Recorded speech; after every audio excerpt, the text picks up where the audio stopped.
എല്ലാ പ്രേക്ഷകർക്കും astro for you Malayalam YouTube ചാനലിലേക്ക് സ്വാഗതം. ഇന്നത്തെ വീഡിയോ എന്ന് പറയുന്നത് എന്താണ് ആ വ്യക്തി നിങ്ങളിൽ നിന്നും മറച്ചു വെക്കുന്നത്, ആ വ്യക്തിയുടെ മനസ്സിൽ മറ്റാരെങ്കിലും ഉണ്ടോ എന്നതിനെക്കുറിച്ചാണ്. നിങ്ങൾക്കെല്ലാവർക്കും ഈ വീഡിയോ ഇഷ്ടപ്പെടുമെന്ന് കരുതുന്നു. വീഡിയോ ഇഷ്ടപ്പെട്ടാൽ ലൈക്ക് ചെയ്യുക, ഷെയർ ചെയ്യുക, കൂടാതെ ചാനൽ സബ്സ്ക്രൈബ് ചെയ്യുക. നിങ്ങൾ നൽകുന്ന പിന്തുണയാണ് കൂടുതൽ വീഡിയോകൾക്ക് പ്രചോദനമാവുന്നത്. അതുകൊണ്ട് തന്നെ ഈ ചാനലിലെ വീഡിയോസ് ഇഷ്ടപ്പെട്ടാൽ തീർച്ചയായിട്ടും നിങ്ങൾ ലൈക്ക് ചെയ്യുക, ഷെയർ ചെയ്യുക, സബ്സ്ക്രൈബ് ചെയ്യുക.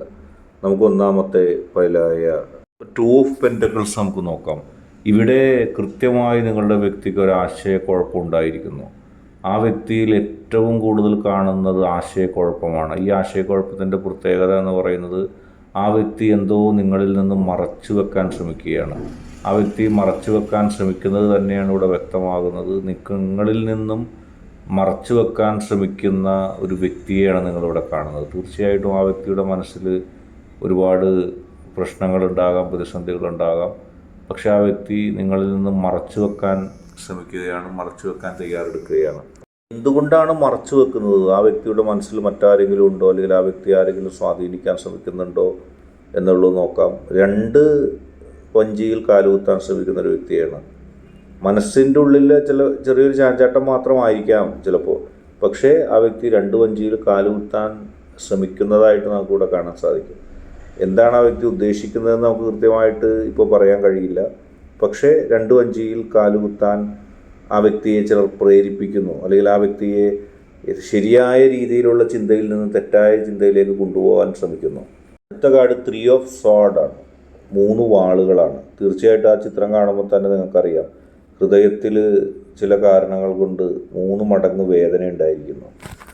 ഒരുപക്ഷെ മുൻപത്തെ പ്രണയത്തിൽ നിന്നാകാം, ചിലപ്പോൾ മുമ്പത്തെ പ്രണയാർദ്രമായ ജീവിതത്തിൽ നിന്നാകാം. എങ്ങനെയാകട്ടെ, ഏത് സാഹചര്യമാണെങ്കിലും ആ വ്യക്തിയുടെ മനസ്സിൽ ചില നഷ്ടങ്ങളുണ്ടാകുന്നു, ചില വേദനകളുണ്ടാകുന്നു. ആ വേദനകളുടെ ഫലമായിട്ട് ആ വ്യക്തിക്ക് ചിലത് മനസ്സിൽ വിഷമം ഉണ്ടാക്കുന്ന സാഹചര്യങ്ങളുണ്ടാകും. ആ വിഷമം ആ വ്യക്തിയെ സംബന്ധിച്ച് താങ്ങാൻ കഴിയാത്തതാണ്. ആ വ്യക്തിയെ സംബന്ധിച്ച് മനസ്സിൽ വിഷമം ഉദിക്കുന്നുണ്ട്. എങ്ങനെയായാലും ആ വ്യക്തിയുടെ ഉള്ളിൽ വേദനകൾ സമ്മാനിക്കപ്പെട്ടുകൊണ്ട് കുറേ ദിവസങ്ങൾ കടന്നു പോകുന്നു. ഒരുപക്ഷെ ആരോടെങ്കിലും ഒരു കമ്മിറ്റ്മെൻ്റ് ആകാം, ആ കമ്മിറ്റ്മെൻറ്റിലൂടെ ഉണ്ടായ വേദനയാകാം, ചിലപ്പോൾ നിങ്ങളുടെ ചില വാക്കുകളോ പ്രവൃത്തിയോ ഒക്കെ ആകാം. പക്ഷേ എങ്ങനെയായാലും ഒരു വേദന അവിടെ ഉണ്ടെന്നുള്ള കാര്യത്തിൽ യാതൊരു സംശയമില്ല. അടുത്ത കാർഡ് ഹീറോ പാൻറ്റാണ്.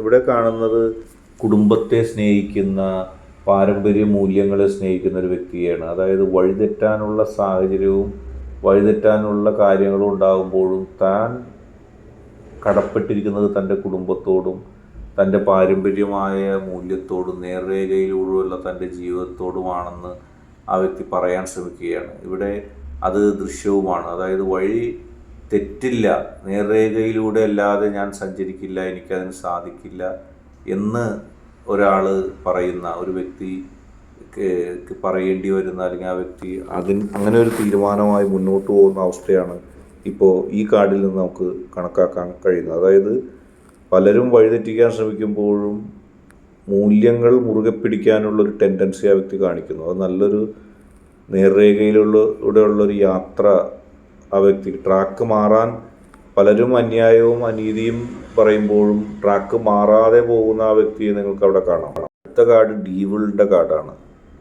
നേർരേഖയിലൂടെ പോകാൻ ശ്രമിക്കുന്ന ആ വ്യക്തിയെ അതേ നാണയത്തിൽ തന്നെ വഴിതെറ്റിപ്പിക്കാൻ ശ്രമിക്കുന്ന, വളഞ്ഞ വഴി പ്രോത്സാഹിപ്പിക്കുന്ന, തട്ടിപ്പ് പറയുന്ന, അല്ലെങ്കിൽ ആ വ്യക്തിയെ എങ്ങനെയെങ്കിലും സ്വാധീനിച്ച് തൻ്റേതാക്കാൻ ശ്രമിക്കുന്ന ഒരു ദുർപാതയിലേക്ക് ആ വ്യക്തിയെ നയിക്കുന്ന ഒരു ശക്തി അവിടെ ഉണ്ട്. അത് വ്യക്തിയാകാം, വ്യക്തികളാകാം, സാഹചര്യങ്ങളാകാം, എന്തുമായിക്കൊള്ളട്ടെ. അങ്ങനെ ഒരു നിലപാടുമായിട്ട് കുറച്ച് ആളുകൾ നടക്കുന്നുണ്ട്. അങ്ങനെയുള്ള നിലപാടുമായിട്ട് ആ വ്യക്തിയുടെ ജീവിതത്തിലുണ്ട്. നമുക്കില്ല എന്ന് പറയാൻ കഴിയില്ല. ഒരു വശത്ത് നന്മ പിടിച്ചൊലിക്കുമ്പോൾ ഒരു വശത്ത് വഴിതെറ്റിക്കാനുള്ള മാർഗങ്ങളും അവിടെ ഉണ്ട് എന്നുള്ള കാര്യത്തിൽ യാതൊരു സംശയവുമില്ല. അതുതന്നെയാണ് ഇപ്പോൾ സംഭവിക്കുന്നത്. അതുകൊണ്ട് പിടിച്ചു നിൽക്കുക, മനസ്സ് ഉറച്ചു നിൽക്കുക എന്ന് നമുക്ക് പറയേണ്ടി വരും. ഇത് 6 ഓഫ് വാണ്ട്സ് എന്ന് പറയുന്ന കാർഡാണ്.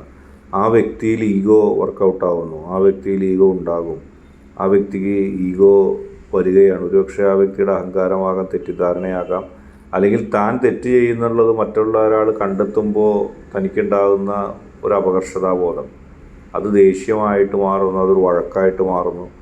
ഏതായാലും ആ വ്യക്തിയിൽ ഒരു പ്രശ്നമുണ്ടാവുന്നു, ആ വ്യക്തിയിൽ ഒരു ഈഗോ വർക്കൗട്ടാവുന്നു. ആ ഈഗോ ഒരുപക്ഷെ ബന്ധത്തെ ഉലച്ചേക്കാം. ചില കാര്യങ്ങൾ ആ വ്യക്തി പറയണത് മാത്രമേ കേൾക്കാൻ പാടുള്ളൂ, ചില കാര്യങ്ങൾ ആ വ്യക്തി പറയുന്നത് മാത്രമേ അംഗീകരിക്കാൻ പാടുള്ളൂ എന്നുള്ളൊരു ദുർവാശി അവിടെ ഉണ്ടാവുന്നു. അത് നല്ലതിനല്ല ആ വ്യക്തിക്ക്. പക്ഷേ തൻ്റെ തെറ്റുകൾ മറക്കുന്നതിനുള്ളൊരു ശ്രമമാണോ എന്ന് സംശയിച്ചാൽ തെറ്റ് പറയാൻ കഴിയില്ല. ഇനി ആരെങ്കിലും തെറ്റിദ്ധരിപ്പിച്ചതാണോ എന്നും പറയാൻ പറ്റില്ല. നമുക്ക് ആ വ്യക്തിയുടെ ഈഗോ കണ്ടിട്ട് അതിൻ്റെ പരമമായ അടിസ്ഥാനം എന്താണെന്ന് നമുക്ക് പറയാൻ കഴിയില്ല. പക്ഷേ എന്തൊക്കെയോ മറക്കാൻ ശ്രമിക്കുന്നതിൻ്റെ, എന്തൊക്കെയോ നിങ്ങൾ അറിയുമോ അറിഞ്ഞോ അതിൻ്റെ സംശയം, അങ്ങനെയുള്ള ചില കാര്യങ്ങൾ ആ വ്യക്തിയുടെ മനസ്സിലൂടെ കടന്നു പോകുന്നുണ്ടെന്നുള്ള കാര്യത്തിൽ യാതൊരു സംശയവുമില്ല. ക്യൂൺ ഓഫ് കപ്സ് ആണ് അടുത്ത ഒരു കാർഡായിട്ട് വരുന്നത്. ഇവിടെ ആ വ്യക്തിക്ക് ഹൃദയം തുറന്നൊരിഷ്ടം, അല്ലെങ്കിൽ ഒന്നുകിൽ ആ വ്യക്തിയെ ഹൃദയം തുറന്ന ആരെങ്കിലും നിങ്ങളറിയാതെ ഇഷ്ടപ്പെടുന്നുണ്ട്, പറയാതിരിക്കാൻ കഴിയില്ല. ക്യൂൺ ഓഫ് കപ്സ് എന്ന് പറയുന്ന കാർഡാണ് വന്നിരിക്കുന്നത്. ക്യൂൺ ഓഫ് കപ്സ്, ഈ ക്യൂൺ ഓഫ് കപ്പിൻ്റെ പ്രത്യേകത എന്ന് പറയുന്നത് സ്ത്രീ സഹജമായ ഒരാൾ, അല്ലെങ്കിൽ ഒരു സ്ത്രീ, അമ്മ, ഭാര്യ, കാമുകി, മകൾ, ഇത്തരത്തിലുള്ള വെട്ടിമാറ്റാൻ കഴിയാത്തൊരു ബന്ധത്തിൻ്റെ ഓർമ്മകൾ ആ വ്യക്തിയിൽ പിന്തുടരുന്നു. കൃത്യമായി പറഞ്ഞാൽ മാതൃത്വം, സ്ത്രീത്വം എന്നിവയിലേക്ക് ഒരു ചലനം ഉണ്ടാവുന്നു, ഒരു ചായ്വ് ആ വ്യക്തിക്ക് ഉണ്ടാവുന്നു. ആ വ്യക്തിക്ക് അതങ്ങോട്ട് താങ്ങാൻ കഴിയുന്നില്ല. അവർ നല്ലതാണെന്ന് അവർ വിശ്വസിക്കുകയാണ്.